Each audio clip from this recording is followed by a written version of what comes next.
اللهم صل على سيدنا محمد وعلى آل سيدنا محمد وأصحاب سيدنا محمد وبارك وسلم عليهم. اللهم يا رب صل وسلم دائما أبدا على حبيبك خير الخلق كلهم. بسم اللہ الرحمن الرحیم. آپ حضرات کے ذہن میں یہ بات ہوگی کہ ہم گفتگو کر رہے تھے مبتدا اور خبر کے سلسلے میں.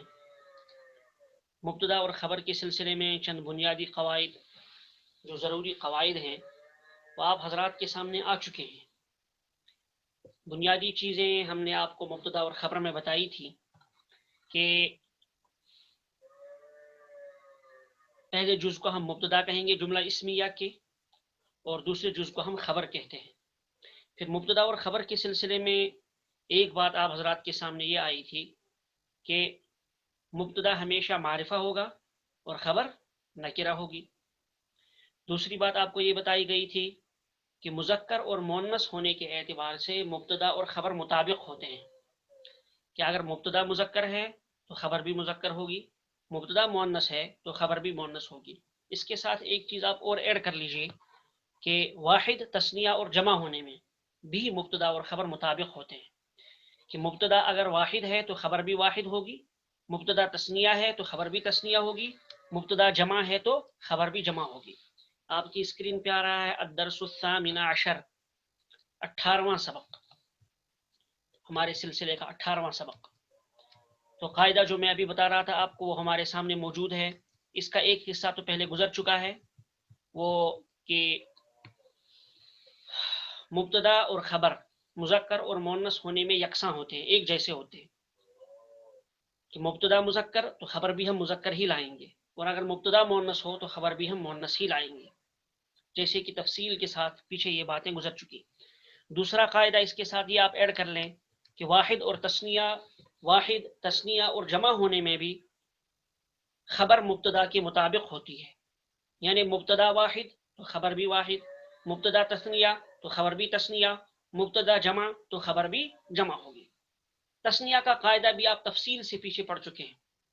اسماء اشارہ کہ واحد کے لیے کیا آئے گا، تثنیہ کے لیے اسم اشارہ ہم کیا استعمال کریں گے، جمع کے لیے کیا استعمال کریں گے، قریب کے لیے کیا استعمال کریں گے، بعید کے لیے کیا استعمال کریں گے، وہ سارا ٹیبل آپ کے سامنے گزر چکا ہے. مجھے امید ہے کہ آپ نے اس کو دہرایا ہوگا. ایک مرتبہ آج اس پہ آپ پھر نظر ڈالیے گا، اس پورے ٹیبل پہ جو ہم نے ٹیبل آپ کو بنا دیا تھا.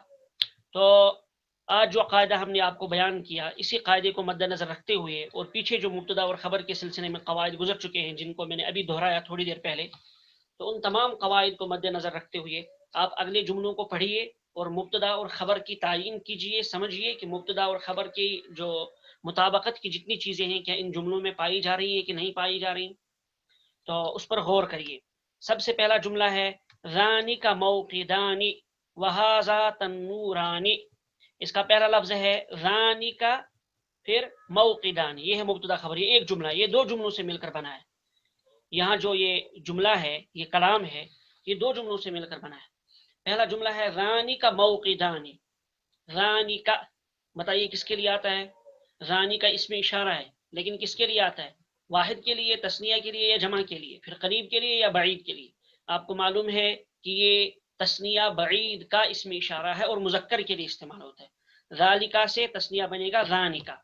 موقدن اسی سے بنا موقدانی، یہ اصل میں تھا موقدن، الف نون کو آپ ختم کریں گے تو موقدن تھا، اسی موقدن کے آخر میں آپ نے الف نون بڑھا دیا تو یہ موقدانی ہو گیا. موقدن کے معنی چولہا، چولہے کو موقدن کہا جاتا ہے جو گھر میں جلایا جاتا ہے، جس میں آگ جلائی جاتی ہے.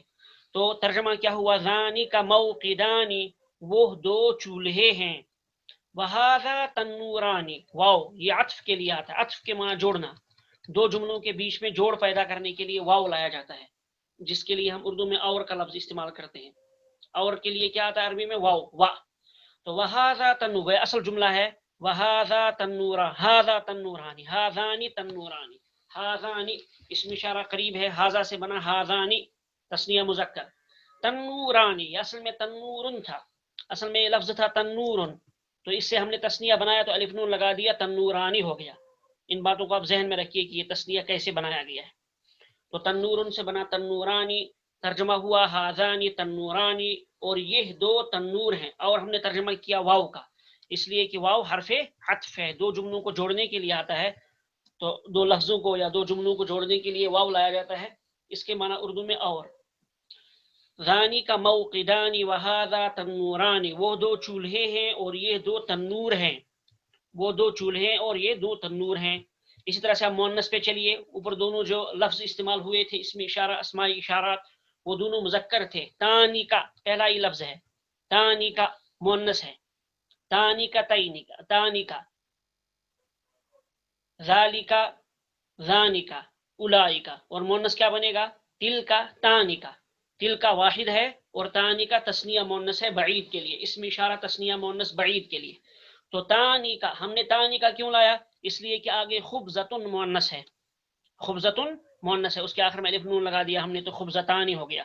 خبزتن کے معنی روٹی، خبزتن کے معنی روٹی، چونکہ مشار الیہ یعنی خبر۔ دیکھیے اب اسم اشارہ یہاں مبتدا ہے، تانی کا یہ اسم اشارہ مبتدا ہے، خبزتانی یہ خبر ہے، مبتدا خبر سے مل کر جملہ اسمیہ خبریہ ہو جاتا ہے، جملہ اسمیہ خبریہ۔ تو تانی کا وہ دو خبزتانی روٹیاں ہیں، وہ دو روٹیاں ہیں، تانی کا خبزتانی وہ دو روٹیاں ہیں، وہذانی غطاءانی، ہاذانی آپ کو معلوم ہے تسنیہ قریب کے لیے آتا ہے، ہاذانی اور مذکر کے لیے، ہاذانی غطاءانی، یہ اصل لفظ تھا غطاء، اصل لفظ تھا غطاء، غطاء کے معنی ڈھکن، مذکر ہے اس لیے ہم نے ہاذانی تسنیہ اس کے لیے مذکر لایا اس میں اشارہ۔ تو غطاءانی اس کے آخر میں ہم نے الف نون بڑھا دیا تو یہ غطاءانی ہو گیا۔ تو ہاذانی غطاءانی اور یہ دو ڈھکن ہیں، غطاء کے معنی ڈھکن، خبزتن کے معنی روٹی۔ تانی کا خبزتانی وہذا غطاءان، وہ دو روٹیاں ہیں اور یہ دو ڈھکن ہیں۔ اگلا جملہ ہاذانی ابریقانی وتانی کا قصعتانی، ایک لفظ ہے یہاں ابریقن، دیکھیے گا یہ لفظ ہے اصل میں ابریقن، ابریق، ابریق کے معنی لوٹا، ابریقن کے معنی لوٹا جس میں آپ پانی وغیرہ لیتے ہیں، تو ابریقن کے معنی لوٹا، اسی ابریقن واحد کے آخر میں آپ نے الف نون لگا دیا تو ابریقانی ہو گیا، تسنیہ ہو گیا۔ تو ہاذانی ابریقانی یہ دو لوٹے ہیں، وتانی کا قصعتانی، وتانی کا قصعتانی، یہ اصل میں تھا قصعتن، قصعتن تھا اصل میں یہ، اس قصعتن کو ہم نے کیا کر دیا، اس کے آخر میں الف نون بڑھا دیا تو قصعتانی کیا ہو گیا؟ قصعتانی، قصعتن سے قصعتانی، قصعتن کے معنی پلیٹ، اچھا پیالہ لکھ دیا ہے، پیالہ صحیح نہیں ہے پلیٹ، قصعتن کے معنی پلیٹ۔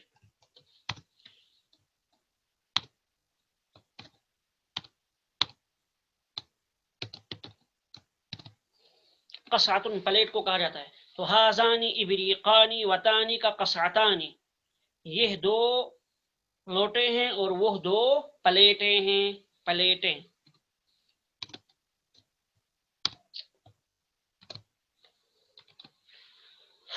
تو قصعتن قصعتانی، ہاتانی ملعقتانی وذانی کا قلمانی، ہاتانی ملعقتانی، ہاتانی تسنیہ مذکر کا صیغہ، اسم اشارہ برائے تسنیہ مذکر، تو ہاتانی مبتدا، ملعقتانی خبر، مذکر نہیں بلکہ مؤنث، ہاذانی ہاتانی، مؤنث بنے گا ہاتانی۔ تو ملعقتانی، ملعقتن کی جمع ہے، اس کے آخر میں ہم نے الف نون بڑھا دیا، تسنیہ ہے ملعقتن کا، اس کے ہم نے آخر میں الف نون بڑھا دیا تو ملعقتانی ہو گیا۔ تو ہاتانی ملعقتانی، ملعقتن کے معنی چمچہ، یہ دو چمچے ہیں، وذانی کا قلمان، ذانی کا برائے مذکر تسنیہ، وذانی کا مبتدا اور ذانی کا مبتدا، قلمان خبر، وذانی کا قلمانی اور وہ دو قلم ہیں، ٹھیک۔ اب سب الفاظ آگے ویسے آ رہے ہیں جو آپ کے پڑھے ہوئے ہیں۔ تانی کا ممرزتانی، تانی کا ممرزتانی، تانی کا مؤنث کے لیے تسنیہ مؤنث، اس لیے کہ آگے خبر ممرزتانی تسنیہ مؤنث ہے۔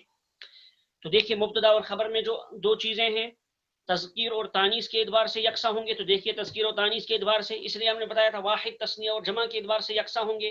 ان تمام میں آپ دیکھ رہے ہیں کہ اسماء اشارات تسنیہ ہیں۔ کیوں تسنیہ لایا گیا اسماء اشارات کو؟ اس لیے کہ ان کی خبر وہ بھی تسنیہ ہے، تو جہاں مذکر ہے وہاں مذکر اسم اشارہ لایا گیا، جہاں مؤنث ہے وہاں اسم اشارہ مؤنث لایا گیا، لیکن چونکہ تمام کی تمام خبریں یہاں تسنیہ ہیں اس لیے ہم نے اسم اشارہ بھی تسنیہ کا استعمال کیا۔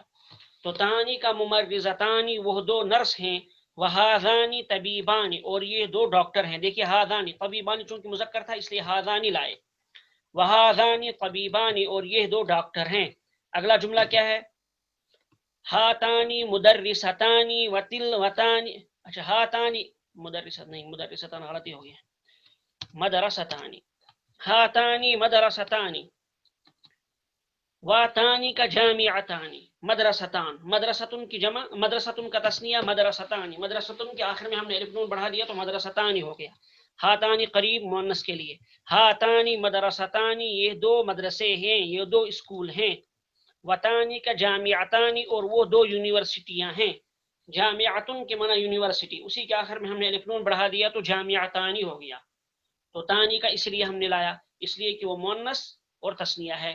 ہاذانی طالبانی وتانی کا مدرستانی، یہ دو طالب علم ہیں اور وہ دو استانیہ ہیں. ہاذانی طالبانی، طالبان مذکر اس لیے ہاذانی، اور مدرستانی مؤنث اس لیے تانی کا. تو تانی کا مدرستان، یہ دو طالب علم ہیں اور وہ دو استانیہ ہیں. ٹھیک، یہاں تک آپ سمجھ گئے ہوں گے اچھے طریقے سے آپ سمجھ گئے ہوں گے کہ مبتدا تثنیہ لایا گیا اس لیے کہ اس کی خبر بھی تثنیہ ہے. تو مبتدا اور خبر واحد تثنیہ اور جمع ہونے میں یکساں ہیں. یہاں مثال صرف تثنیہ کی دی گئی ہے، مبتدا تثنیہ خبر بھی تثنیہ. اسی طرح سے تذکیر اور تانیث میں مبتدا جہاں مذکر ہے تو خبر بھی مذکر ہے، جہاں مؤنث ہے خبر جہاں مؤنث ہے مبتدا کو بھی اسی کے مطابق مؤنث لایا گیا، کیونکہ یہاں مبتدا جو ہے اسماء اشارات کی شکل میں ہے. تو مبتدا اس میں اشارہ تثنیہ کی شکل میں. اس کی مشق اوپر آپ کو ہو گئی، اچھی طریقے سے آپ نے سمجھ لیا. اب اگلے جملے کی طرف آپ چلیے، اگلی تمرین کی طرف. اگلی تمرین کیا ہے؟ مبتدا مرکب اضافی کی شکل میں. مبتدا مرکب اضافی کی شکل میں. ابھی تک جو آپ نے مبتدا پڑھا وہ مفرد تھا، وہ مرکب نہیں تھا. جیسے مثال کے طور پر اوپر جائیے، آپ اوپر والی مثال کی طرف آپ چلیے. تانی کا مبتدا ہے اور مدرستانی خبر ہے. دیکھیے مبتدا بھی یہاں ایک ہی ہے اور خبر بھی ایک ہے. مبتدا بھی مفرد ہے یعنی واحد ہے، خبر بھی مفرد ہے، واحد نہیں بلکہ مفرد. تو مبتدا بھی مفرد ہے اور خبر بھی مفرد ہے، یعنی مرکب نہیں ہے، دو لفظوں سے مل کر نہیں بنا. مرکب اس کو کہیں گے جو دو لفظوں سے مل کر بنے، اور مفرد اس کو کہیں گے جس میں ایک ہی لفظ ہو جو مرکب نہ ہو. تو ہاذانی مفرد ہے اس لیے کہ طالبانی بھی مفرد ہے. یہ سب کے سب مفرد ہیں، ایک ہی لفظ سے مل کر بنے ہیں. لیکن آگے جو آپ مبتدا پڑھ رہے ہیں وہ مبتدا کو یہاں مرکب لایا گیا ہے، یعنی دو لفظوں سے مل کر بنا ہے مبتدا. مبتدا یہاں اکیلا نہیں ہے بلکہ دو لفظوں سے مل کر بنا ہے، اس لیے یہ مرکب ہے. اب مرکب کی دو قسمیں پڑھی آپ نے، مرکب ناقص کی، مرکب اضافی اور مرکب توصیفی. تو سب سے پہلے چلیے آپ مرکب اضافی کی بحث کی طرف. مرکب اضافی کو ایک مرتبہ ذہن میں پھر تازہ کر لیجیے. پیچھے ہم نے بتائے تھے مرکب اضافی کے سلسلے میں چند قواعد کہ ایک دو باتیں میں دہرا دیتا ہوں. جیسے آپ نے وہاں پڑھا تھا مبتدا وہ مضاف پر الف لام داخل نہیں ہوگا، ٹھیک، اور مضاف جو مضاف الیہ ہے مضاف الیہ پر الف لام داخل کریں گے ضرورت ہو تو مضاف الیہ پر الف لام داخل ہوگا. اور دوسری بات آپ نے یہ پڑھی تھی کہ مضاف الیہ ہمیشہ مجرور ہوتا ہے، یعنی اس پر کسرہ آتا ہے. اردو میں مضاف اور مضاف الیہ کے بیچ میں کا کی کو میں سے کوئی ایک لفظ آتا ہے، اس کی علامت ہے اردو میں ہماری زبان میں. تو پڑھیے آپ پہلا جملہ. تو مبتدا یہاں مرکب اضافی سے مل کر بنا ہے، یعنی مبتدا مرکب ہے، مبتدا یہاں مفرد نہیں ہے. مسجد المدرسۃ جمیل. اب دیکھیے مسجد مضاف، المدرسۃ مضاف الیہ، تو مرکب اضافی ہو کر یہ مبتدا بنے گا. مسجد مضاف، المدرسۃ مضاف الیہ، مضاف اپنے مضاف الیہ سے مل کر مرکب اضافی ہو کر مبتدا. جیسے میں ترکیب کر رہا ہوں اسی طرح سے آپ اس کو ذہن میں رکھیے، ترکیب اسی طرح سے کی جاتی ہے. مسجد مضاف، المدرسۃ مضاف الیہ، مضاف اپنے مضاف الیہ سے مل کر، مسجد مضاف اپنے مضاف الیہ المدرسۃ سے مل کر مرکب اضافی ہو کر مبتدا. اور جمیل خبر. دیکھیے خبر مفرد ہے، کبھی خبر بھی مرکب ہوتی ہے لیکن یہاں خبر مفرد ہے. تو مبتدا کو ہم نے یہاں مرکب لایا، لیکن مرکب کی کون سی قسم ہے؟ مرکب اضافی، اور خبر مفرد ہے. تو ترجمہ ہوا مسجد المدرسۃ جمیل، مدرسے کی مسجد خوبصورت ہے. مسجد المدرسۃ جمیل، مدرسے کی مسجد خوبصورت ہے. اگلا جملہ کتاب التلمیذ جید. دیکھیے یہاں کتاب مضاف، التلمیذی مضاف الیہ، مضاف الیہ ہونے کی وجہ سے اس پر جر آ رہا ہے. اور کتاب چونکہ یہ مضاف ہے اس لیے اس پر تنوین نہیں آئے گی، کتاب نہیں کہیں گے. کتاب مبتدا پر تنوین نہیں آئے گی، نہ اس پر الف لام، اس مضاف پر نہ تنوین آئے گی نہ الف لام آئے گا. تو کتاب التلمیذ جید، شاگرد کی کتاب عمدہ ہے. اردو میں جائیے، اردو میں دیکھیے یہاں بھی مرکب ہے شاگرد کی کتاب. شاگرد کی کتاب یہ پورا جملہ، یہ مرکب، یہ جملہ تو نہیں، یہ مرکب ناقص ہے. تو مرکب یہ پورا مرکب شاگرد کی کتاب، یہ مرکب اضافی سے ہو کر مبتدا بنا ہے. اور خبر کیا ہے؟ عمدہ، عمدہ ہے، خبر ہے عمدہ ہے. تو شاگرد کی کتاب یہ پورا، یہ مبتدا اور عمدہ ہے، یہ خبر ہے. اسی طرح عربی میں جائیے، اگلے جملے کی طرف جائیے. امام المسجد، امام مضاف، المسجدی مضاف الیہ، یہ مرکب اضافی ہو کر مبتدا، امام مضاف، المسجد مضاف الیہ، مضاف اپنے مضاف الیہ سے مل کر مرکب اضافی ہو کر مبتدا. صالح خبر، مسجد کا امام نیک ہے. یہاں اب غور کریے گا، مرکب اضافی میں نے آپ کو بتایا تھا اردو میں جب ہم ترجمہ کریں گے تو پہلے ہم مضاف الیہ کا کریں گے پھر مضاف کا کریں گے. جیسے عربی میں جائیے، عربی میں امام المسجد، امام مضاف ہے اور المسجد مضاف الیہ ہے، تو پہلے امام ہے پھر مسجد ہے. لیکن اردو میں جب ہم نے ترجمہ کیا پہلے ہم نے مسجد کا ترجمہ کیا پھر ہم نے امام کا ترجمہ کیا. تو اردو میں پہلے مضاف الیہ کا ترجمہ ہوتا ہے پھر مضاف کا ترجمہ ہوتا ہے. یہ سب باتیں گزر چکی ہیں. امام المسجد صالح، مسجد کا امام نیک ہے. بنت رشید مجتہدۃ، بنت رشید مجتہدۃ، رشید کی لڑکی محنتی ہے، رشید کی لڑکی محنتی ہے. دیکھیے یہاں ہم نے خبر لایا، خبر لائی ہم نے مجتہدۃ، مجتہد نہیں لائی ہم نے. مضاف کا اعتبار ہوگا، ہم مضاف کو دیکھیں گے. جب ہم خبر لائیں گے اگر مبتدا مرکب ہو، مرکب اضافی ہو، تو پھر جب ہم آگے اس کی خبر لائیں گے تو خبر لانے میں ہم اعتبار کریں گے مضاف کا. یعنی اگر مضاف مذکر ہے تو خبر بھی مذکر، مضاف مؤنث ہے تو خبر بھی مؤنث، مضاف واحد خبر واحد، مضاف تثنیہ خبر تثنیہ، مضاف جمع تو خبر بھی جمع لائیں گے. بات سمجھ میں آئی آپ کے؟ تو یہاں چونکہ مضاف بنت مؤنث ہے تو لہٰذا خبر بھی کیا آئے گی؟ مؤنث.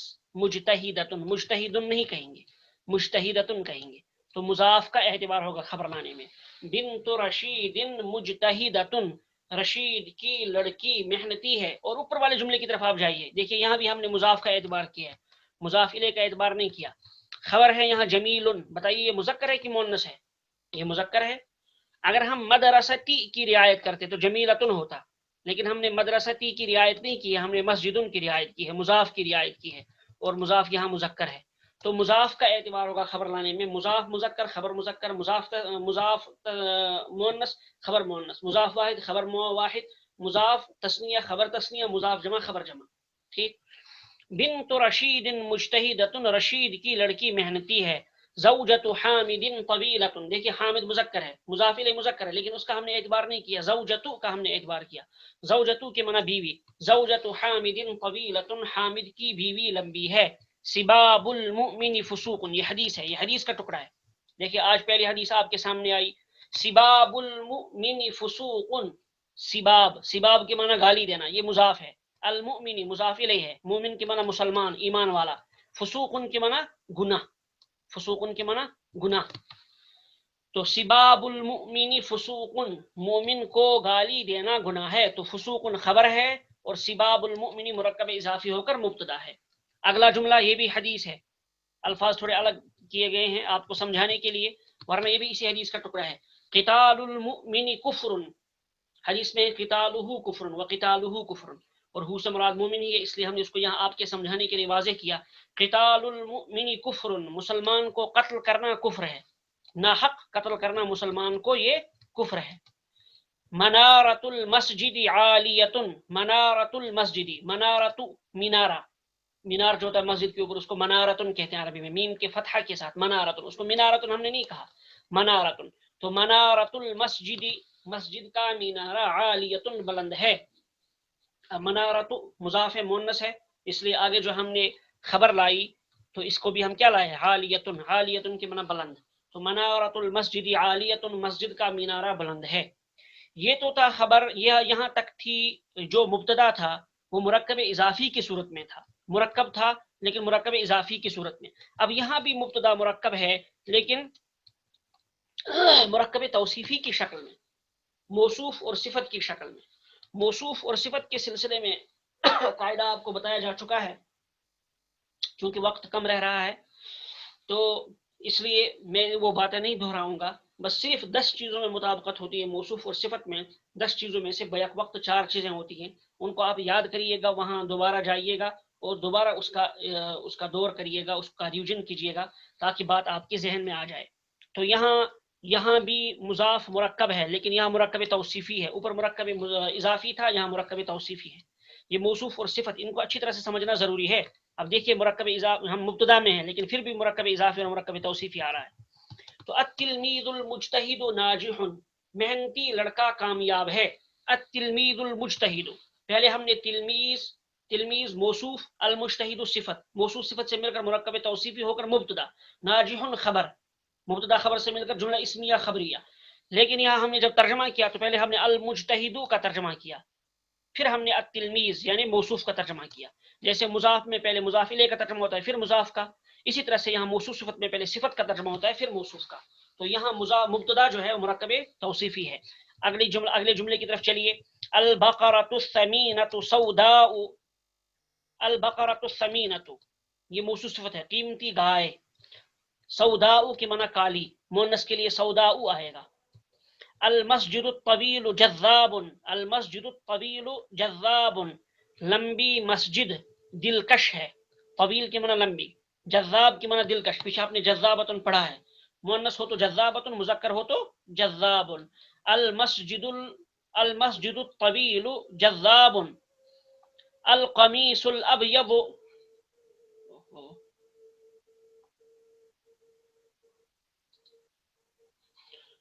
یہ تو پروگرام ہی کلوز ہو گیا. چلیے اصل میں زوم کا وقت ختم ہوا چاہتا ہے تو وہ پہلے ہمیں دکھا دیتا ہے کہ آپ کا وقت ختم ہو گیا ہے، اس کے چکر میں پروگرام بھی کلوز ہو گیا. اب تھوڑا سا باقی بچا ہے. تو صفت کو آپ سمجھے، آپ صفت کو سمجھ رہے ہیں. صفت آپ کے سامنے تھی، مرکب توصیفی کی صورت میں آپ کے سامنے کیا تھا؟ مبتدا. تو المسجد الطویل جذاب، لمبی مسجد دلکش ہے. القمیص الابیض جید، القمیص کرتا، الابیض صفت اس کی، موصوف صفت سے مل کر مرکب توصیفی. ابیض کی معنی سفید. القمیص الابیض جید، سفید کرتا عمدہ ہے. جید کی معنی عمدہ. الملعقۃ الحمراء لامعۃ، ملعقۃ کی معنی چمچہ، یہ آپ پڑھ چکے ہیں کئی مرتبہ. الملعقۃ چمچہ. الحمراء کی معنی سرخ، مؤنث کے لیے الحمراء آئے گا. لامعۃ کی معنی چمکدار. تو الملعقۃ الحمراء لامعۃ، سرخ چمچہ چمکدار ہے. السیارۃ البیضاء رخیصۃ، السیارہ کار، بیضاء کی معنی سفید، سفید کار سستی ہے. ہاتان الشجرتان مثمرتان، اب دیکھیے ہاتان آیا، یہاں تثنیہ آیا لیکن کس صورت میں؟ اسم اشارہ کی صورت میں. تو ہاتان اسم اشارہ موصوف ہے، الشجرتان صفت ہے. ہاتان اسم اشارہ تو یہاں موصوف صفت بنے گئی. ہاتان الشجرتان مثمرتان، یہ دو درخت، مثمرتان پھلدار ہیں، یعنی جس درخت پر پھل آیا ہوا ہو اس کو پھلدار کہتے ہیں. مثمرتن کے معنی پھلدار، مثمرتان تسنیہ ہے، تسنیہ مؤنث ہے تو اس لیے مثمرتان ہو گیا. تو یہ مبتدا آپ کے سامنے آیا مرکب ہو کر بھی. پہلے ہم نے مفرد بتایا آپ کو کہ مفرد کی صورت میں مبتدا کیسے ہوتا ہے، لیکن پھر ہم نے مرکب کی صورت میں آپ کو بتایا کہ مبتدا مرکب بھی ہوتا ہے کبھی کبھی. اور پھر مرکب کی 2 شکلیں ہیں، یا تو وہ مرکب اضافی ہوگا یا مرکب توصیفی ہوگا. تو مرکب اضافی کی بھی ہم نے آپ کو بحث سمجھائی اور مرکب توصیفی کی بھی ہم نے آپ کو مشق کرائی. اب آپ کا کام یہ ہے مبتدا کے قواعد ان کو بھی ذہن نشین کریے، پھر مرکب اضافی اور مرکب توصیفی ان کے لیے کیا کیا قاعدے ہیں، کیا باتیں ان کے سلسلے میں بتائی گئی ہیں، ان تمام باتوں کو ذہن نشین کر لیجئے. تب یہ سبق آپ کے اچھی طرح سے سمجھ میں آ جائے گا. سبق آسان ہے، مشکل نہیں ہے. اس میں کئی ایک کلمات نئے ہیں، وہ سارے نئے کلمات ہم نے یہاں لکھ دیے ہیں، آپ ان کو دیکھ سکتے ہیں. ٹھیک، ان کو یاد کریے. 2-4 لفظ اس میں ذرا مشکل سے ہیں جو نئے آئے ہیں، بالکل نئے، ورنہ ساری چیزیں آسان ہیں. کئی ایک الفاظ کئی ایک لفظ پیچھے گزر بھی چکے ہیں، پھر ہم نے ان کو دوبارہ آپ کی سہولت کے لیے لکھ لیا ہے. بس یہیں پر ہم اپنا سبق مکمل کر لیتے ہیں. سبحان اللہ و بحمدہ سبحانک اللہم و بحمدک ونشہد ان لا الہ الا انت ونستغفرک ونتوب الیک. ساتھیوں کو سبق مشکل نہ لگے، بہت آسان ہے یہ، تو آپ انشاءاللہ اچھی طرح سے سمجھیے. میں کوشش کروں گا پی ڈی ایف بھی میں آپ کو بھیج دوں گا. آج شاید آپ کو پی ڈی ایف موصول ہوئی ہوگی، تو نئے سبق کی میں پی ڈی ایف بھیج دوں گا. انشاءاللہ سبق آسان رہے گا. مشق کیجیے، محنت کیجیے، انشاءاللہ فائدہ ہوگا. سبحان اللہ وبحمدہ سبحانک اللہ ونستغفرک ونتوب الیک. چلیے اللہ کے حوالے.